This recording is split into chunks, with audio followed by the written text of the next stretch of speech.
네, 오늘 청년주의를 맞이해서 우리 청년들이 목사님에게 궁금했던 질문들을 묻고 그리고 목사님의 답변을 듣는 그런 시간을 가져보려고 합니다.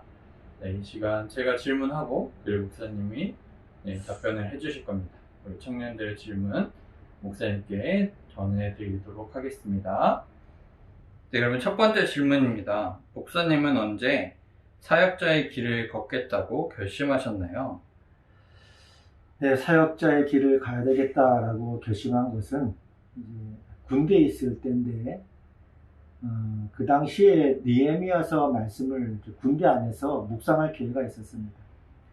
그때 이제 느헤미야서 말씀이 저에게 큰 감동으로 와닿았는데, 그리고 이제 군대 말년 휴가를 나와서 앞으로 또 진로를 어떻게 인도받아야 되는가라고 고민하는 차에 그 학교 기독교 동아리에 들어갔는데, 동아리에서 이제 김진호 목사님이 쓰신 비전 있는 교회라는 책을 우연히 이제 보게 됐습니다.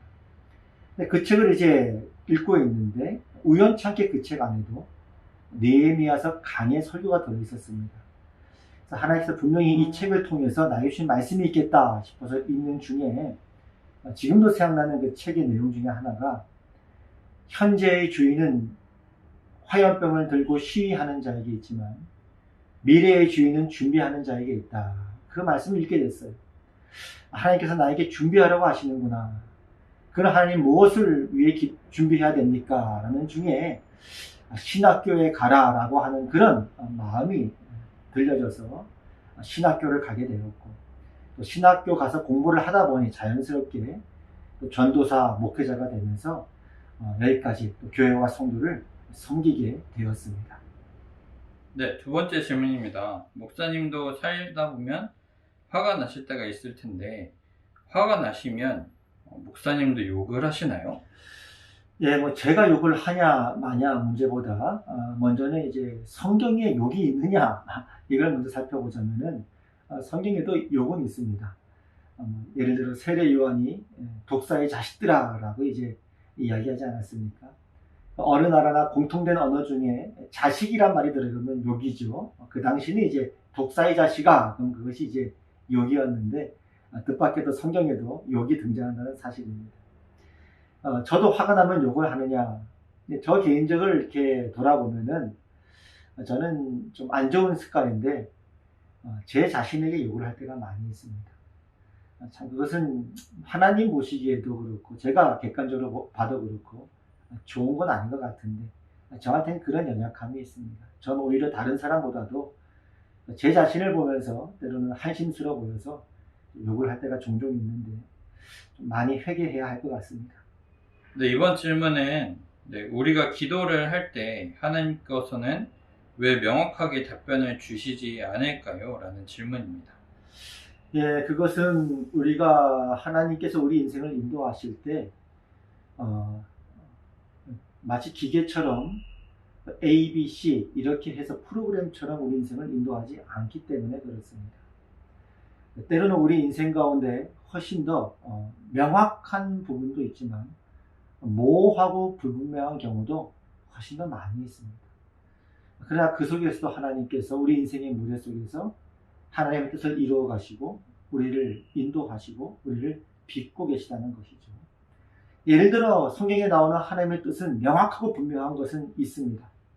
서로 사랑하라, 하나님을 사랑해라, 믿음으로 살아라, 인내하라, 온유하라, 기뻐하라, 감사하라, 이런 분명한 말씀은 있지만 그렇지 않은 부분들, 하나님 제가 A 대학을 들어가야 됩니까?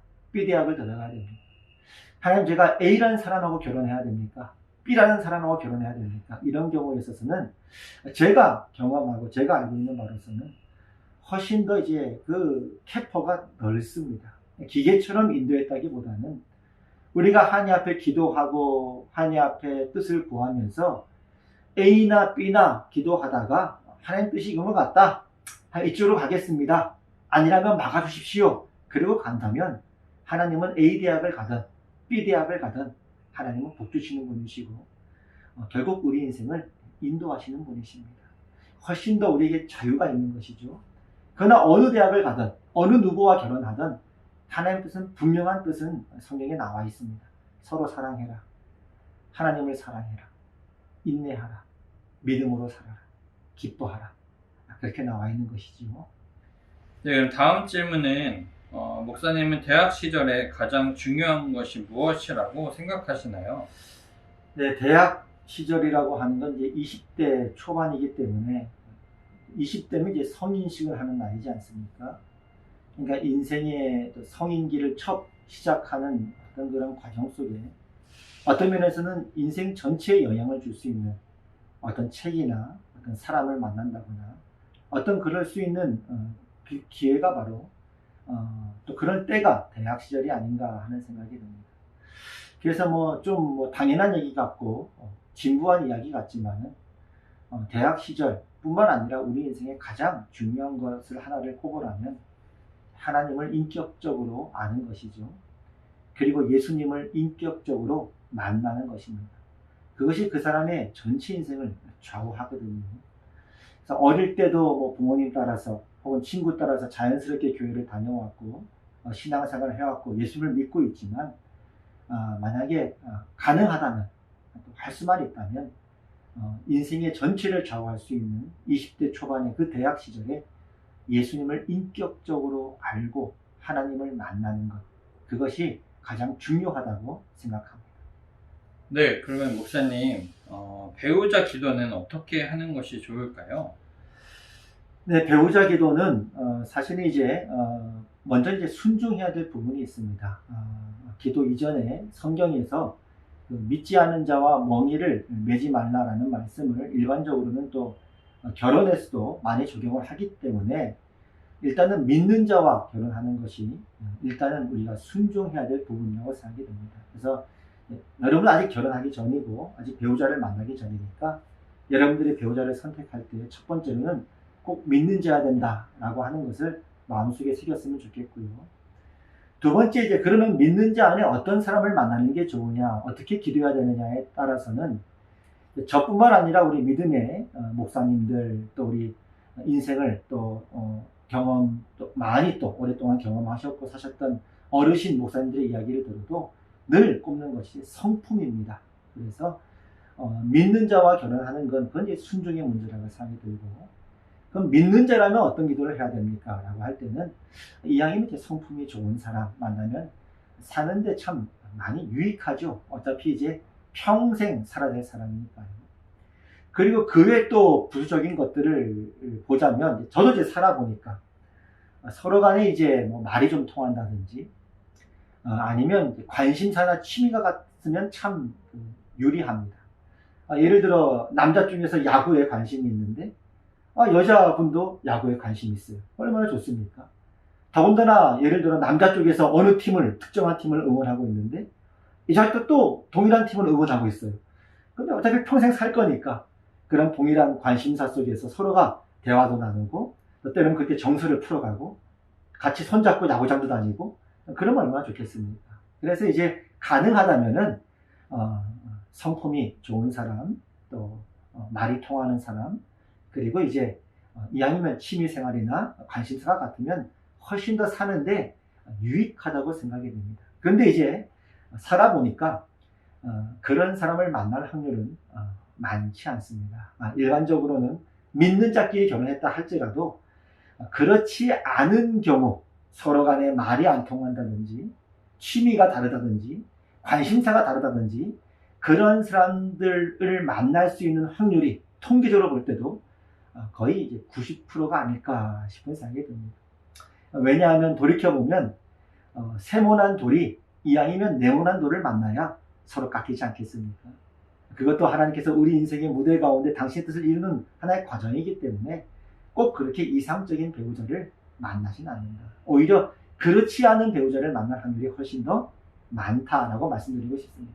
그렇지만 우리의 눈높이에서 그래도 이제 배우자를 위해 기도해야 되는데 어떻게 기도될까요? 라고 물어보신다면 믿는 자와 결혼하는 건 순종의 문제고 두 번째로 기도한다면 성품이 좋은 사람 그리고 좀 말이 통할 수 있는 사람 그리고 취미생활이나 관심사가 맞는 사람을 좀 만났으면 좋겠습니다라고 기도하십시오. 그러나 너무 기대하지는 마십시오. 네. 그러면 우리는 청년들에게 있어서 부모님께는 어떻게 순종해야 하나요? 이거 이제 저의 경험인데요. 저도 이제 아버님이나 어머니께서 제가 청년 때 혹은 이제 진로를 놓고 사회생활을 시작했을 때 여러 가지 주셨던 조언이 있거든요. 그때는 그 청년 당시에 저희 어떤 그 생각이 있었기 때문에 부모님이 말씀하셔도 그것이 이제 저한테 흡수가 되지 않았던 기억이 있습니다. 근데 놀라운 사실은 나이가 들면 들수록 그때 아버지께서 어머니께서 했던 말씀들이 많이 생각이 나고 결국은 아버지께서 왜 그때 그런 말씀을 하시는지가 이해가 되고 납득이 되어집니다. 그리고 아버지 말씀이 맞았구나, 어머니 말씀이 맞았구나 하는 것을 이제야 깨닫게 되죠. 그리고 저 동일하게 만일 제가 그때 그 아버지가 나이가 되어지고 자식들이 저의 나이가 되어진다면 저도 똑같은 말을 해줄 것 같습니다. 그런 면에서 부모님께 순종하라는 것은 하나님의 말씀이고 또 율법이지만 그것 이전에 그 지혜입니다. 연륜과 경륜을 인정하고 우리가 그것들을 배우는 게 지혜죠. 그리고 성경에 보면은 주 안에서 순종하라 그랬습니다. 주 안에서 순종하라는 말은 아무래도 이제 하나님이 우선이죠. 하나님께서 예수님을 믿고 영생을 얻고 하는 그 말씀이 있기 때문에 하나님의 말씀과 부모님의 말씀이 대치된다면, 만약에 믿지 않는 부모라서 예수님을 믿지 말라든지 그런다면 당연히 하나님의 말씀을 따르는 것이 우선순위가 되죠. 그러나 그런다 할지라도 믿지 않는 부모라 할지라도 심지어는 이렇게 말씀드리고 싶습니다. 믿는 부분을 제외하고는 부모님이 자녀를 사랑해서 해주는 조언의 99%는 맞는 말이다. 그건 살아보면 안다. 그래서 주 안에서 순종하라. 그리고 순종하되 순종하는 것이 지혜로운 것이고 나중에 살고 보면 후회하지 않는다. 이렇게 말씀드리고 싶습니다. 네.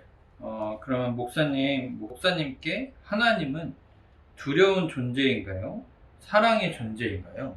물론 성경은 하나님에 대해서 또 하나님을 우리 계시할 때 양면을 다 균형 있게 계시합니다. 두렵다는 표현은 정확하게 표현하면 경외죠. 무섭다는 개념보다는 하나님은 경외 받으실 분이시고 하나님은 또 그러한 하나님이십니다. 동시에 하나님은 우리에게 사랑의 하나님입니다. 때로는 내 자신이 절망하고 내 자신을 포기하고 탕자처럼 자포자기했을 때 탕자에 나오는 아버지처럼, 탕자 비유에 나오는 아버지처럼 하나님은 사랑의 하나님으로 나를 다시 일으켜 주시지만은 그러나 그 하나님의 은혜를 내가 잘못 오해해서 은혜를 값싸게 여기고 하나님을 떠나고 또 하나님께 불순종했을 때는 여지없이 하나님은 나타나셔서 그 길이 잘못됐다는 걸 가르쳐 주시고 보여주시고 다시 하나님을 경외하는 마음, 죄를 미워하는 마음이 회복될 수 있도록 우리 인생을 인도해 주시는 좋으신 하나님이십니다. 이제 개인적으로는 이제 예를 들어 이삭이나 야곱의 인생을 보면 같이 하나님께서 둘 다 사랑했지만 기질에 따라서 하나님께서 둘 다를 사랑하셨지만 인도하는 방식이 다양하지 않았습니까? 야곱은 한덕배를 부러뜨렸지만 이삭은 그렇게 하지 않았죠. 저는 기질적으로 바라볼 때 저는 야곱보다는 좀 이삭에 가까운 편입니다. 좀 많이 봐주셨습니다. 그럼에도 불구하고 하나님은 여지없이 죄에 대해서 미워하고 하나님을 경외하도록 저를 인도하셨고 또 제가 그렇다고 체념하지 않도록 자포자기하지 않도록 인생을 포기하지 않도록 다시 저를 붙들어 주시는 사랑의 하나님이십니다. 네, 지금까지 약간 조금 무거운 질문들을 드렸는데 이제 가벼운 질문을 좀 드릴게요. 목사님이 제일 좋아하는 맛집은 어디인가요? 저는 이제 개인적으로 이제 아무거나 잘 먹는 스타일이기 때문에 제가 이렇게 미식가 스타일은 아닙니다. 커피를 마셔도 그 커피가 그 커피고 그걸 아주 세심하게 이렇게 구분하는 스타일은 아니기 때문에 사실 제가 그쪽에 은사가 있거나 재능이 있는 건 아닌데 그럼에도 불구하고 무던한 저지만 제가 외부에서 오거나 손님들이 오면 꼭 이 주위에 소개해주는 음식점이 있습니다. 그 음식점은 제가 또 공개적으로 말씀드리기는 좀 조심스럽고 개인적으로 우리 질문한 우리 청년한테 제가 알려드리도록 하겠습니다. 보통 제가 그 음식을 좋아하지 않는데 그 음식점은 꼭 갑니다. 아주 맛있습니다. 그럼 다음 질문은 목사님이 가장 좋아하는 성경 구절은 어디일까요? 성경 구절은 제가 이제 말씀을 이제 묵상하면 묵상할수록 또 지금까지 읽어오면서 느낀 점은 성경은 하나의 드라마 같습니다. 우리가 영화나 드라마를 볼 때 그 영화 전체가 감동이잖아요. 어느 것 하나를 빼놓을 수 없이 그 전체가 하나의 감동이고 명작이듯이 성경을 전체적으로 문맥을 통해서 하나의 드라마로 봤을 때 그 전체가 다 우리에게 감동이고 은혜가 되는 구절입니다.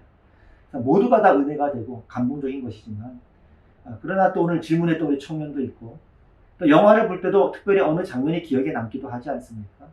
정말 저한테 지금 이제 생각나는 구절을 얘기하라면 저는 이제 롬8 리팔입니다. 로마서 8장 28절 말씀. 하나님을 사랑하는 자, 곧 그의 뜻대로 부르심을 입은 자들에게는 모든 것이 합력하여 선을 이룬다. 이것이 제 인생을 지탱해 주는 것 같습니다. 이대로 끝나지 않는다. 이대로 내 인생이 마치지 않는다. 더 있다. 하나님은 지금도 당신의 뜻을 이루고 계시고 나를 붙들고 계시다. 이 말씀이고요. 또 더불어 연관돼서 소개해 드린다면은 데살로니가전서 5장 16절부터 말씀입니다. 항상 기뻐하라. 저는 이 말씀이 참 위로가 됩니다. 만약에 성경에 항상 슬퍼해라 그랬으면 너무너무 절망스러웠을 것 같아요. 야, 너무 좋아하지 마. 기뻐하지 마. 결국 너희의 끝, 마지막 운명은 슬퍼할 수밖에 없어. 애통해라, 울어라. 그럼 얼마나 고통스럽겠습니까? 또는 또 그 다음에 이제 쉬지 말고 기도하라. 얼마나 은혜가 되는지 몰라요. 만약에 반대로 야, 기도하지 마라. 멈추어라. 내가 안 듣겠다. 그 얼마나 그게 고통스럽겠습니까? 쉬지 말고 기도해. 그리고 범사에 감사하라. 모든 일에 감사하라. 만약 반대로 야, 너무 좋아하지 마. 감사하지 마. 그렇게 좋아할 거 없어. 감사할 거 없어. 너의 운명은 결국은 파멸이니까 말이야. 그럼 얼마나 고통스럽겠습니까? 근데 저에게 위로가 되는 것은 하나님을 사랑하는 자, 곧 그의 뜻대로 부르심을 입은 자들에게는 모든 것이 합력하여 선을 이룬다. 항상 기뻐해라. 걱정하지 마라. 지금 슬프냐? 그러냐 기뻐해라. 쉬지 말고 기도해라. 내가 항상 너의 신음에도 응답하고 있다. 너의 기도에 귀를 기울이고 있다. 나는 너의 아버지다. 그리고 모든 일에 감사해라. 내가 너의 하나님이고 그 모든 과정을 통해서도 나의 선한 뜻을 이루고야 말겠다. 이 말씀이 이제 제가 인생을 살면서 또 개인적으로 목회를 하면서도 힘들고 어려울 때마다 다시 저를 붙들어주는 말씀인 것 같습니다. 네, 목사님. 지금까지 질문에 성실히 답해 주셔서 정말로 감사하고요. 질문한 청년들과 또 질문하지 않은 청년들도 있는데 우리 화평교회 모든 청년들에게 한마디 말씀 부탁드리겠습니다. 네, 먼저 이제 이번 주일이 청년주일인데요. 청년주일을 맞이해서 청년들의 질문을 받게 돼서 너무너무 감사합니다. 사실 이 시간을 마련한 이유는 제가 여러분에게 먼저 사실 질문을 드린 거였습니다. 여러분들이 요즘 궁금해하고 있는 게 무엇입니까? 여러분이 알고 싶은 게 뭡니까? 여러분은 요즘 어떤 생각을 하며 사십니까? 라는 질문에 사실은 여러분들이 답해 주신 셈이 되어집니다. 질문해서 너무너무 고맙고 여러분과 소통하게 돼서 너무너무 감사하고 제가 답변을 드린 것도 제가 할 수 있는 한에서 드린 답변이지만 더 풍성하게 아마 제가 60대가 되고 70대가 되면 더 달라지겠죠. 답변 내용도. 여러분의 인생도 그럴 거라고 믿습니다. 여러분이 했던 모든 질문들 하나님께서 들으시고 아시고 그 모든 것들을 하나님께서 담아두셨기 때문에 축복하고 바라기는 앞으로 여러분이 살아가는 평생에 있어서 여러분의 그 질문에 대해서 하나님께서 더욱더 풍성하고 부요하고 깊고 넉넉하게 응답해 주시고 깨닫게 해주시고 또 알게 해주시기를 바랍니다. 질문해 주신 여러분들께 너무너무 감사드리고 또 이번 계기뿐만 아니라 언제라도 살면서 궁금한 게 있거든 저한테 꼭 연락해 주시던지 또 통해서 이런 계기들이 많이 있었으면 좋겠습니다. 고맙고 여러분 모두 다 축복하고 주님의 이름으로 사랑합니다. 우리 위해